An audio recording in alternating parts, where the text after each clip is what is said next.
Hi everyone. So one part of our job that Rosine team really loves is taking our customers on a factory tour. We really miss visiting the Alliance Air factory with you guys.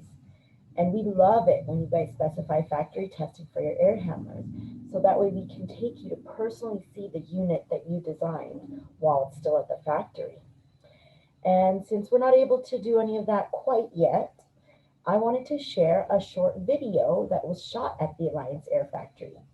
And it's a good reminder for you guys to show you the different types of units that Alliance Air can build.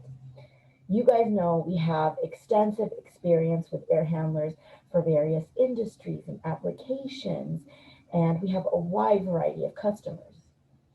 And in this video, you guys are going to see OshPod jobs, DX packaged units, air handlers with heat recovery using heat wheels, evap coolers.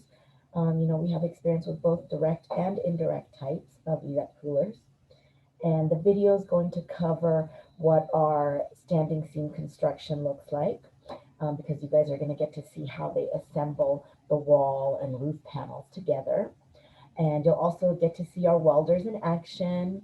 And make sure you guys watch until the end because there's a really cool time lapse of a unit in the process of being assembled. So click on the link below, and I really cannot wait until we are able to see you guys again and actually take you to the factory so you can see all of this stuff live in action. So thank you guys so much for watching today. Appreciate your time.